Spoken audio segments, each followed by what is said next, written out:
God, this is one of the most beautiful fakes I've ever seen, and the scheming behind it is absolutely genius. But first, let's take a look at the canvas before I show you the masterpiece painted on it. The canvas today is the Iowa State field goal block scheme, and from any hash, what they are going to do is overload the field side. This isn't unique to them, this is just an accepted principle as it provides more pressure towards the area that they're kicking the field goal from. Field goal units will usually just pull a tackle over to create a 5-man front on that side and a 3-man front on the backside, and will counter any potential pressure from the backside by moving their field goal kicker inside to create a longer lane in case they decide to bring that backside edge rusher. For those of you who aren't special teams nerds, this is different from the base look where you have 4 blockers on either side, and the field goal block unit will match it by providing an even look where you'll have 5 on each side and then 1 guy in the middle as sort of a safety. So after the snap, Iowa State will typically have 1 down lineman back up on the short side and play in the end zone safety role, and the linebacker over the middle will drop to the center of the field, which is important because Venables rightfully notices that if he removes the overload side, which often goes unnoticed by block teams, suddenly you have one-on-ones,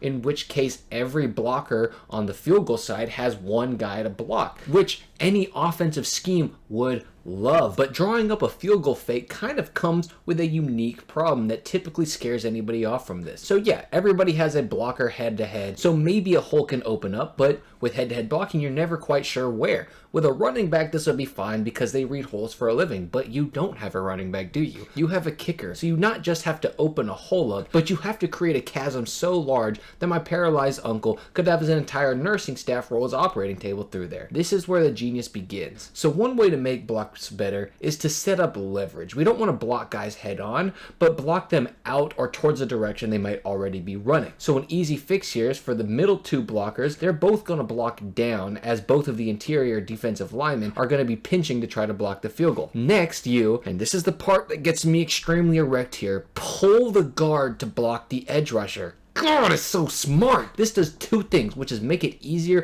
for the line to create a huge hole because you take out one of the middle pieces, and makes it easier for them to pinch down when they're going to block it. And then you pull him to go take off and take care of that pesky edge rusher. So what are you going to do with your tight end? Well, you remember that guy who drops back? He just has to stand in front of him long enough for the kicker to waltz into the end zone if he wants, and it's just one of the most beautiful plays I've ever seen, and it is executed perfectly. From the snap to Michael Turk's beautiful toss to all the blocking up front, it is just gorgeous to watch. So I hope you love it as much as I do. Have an amazing day, and peace.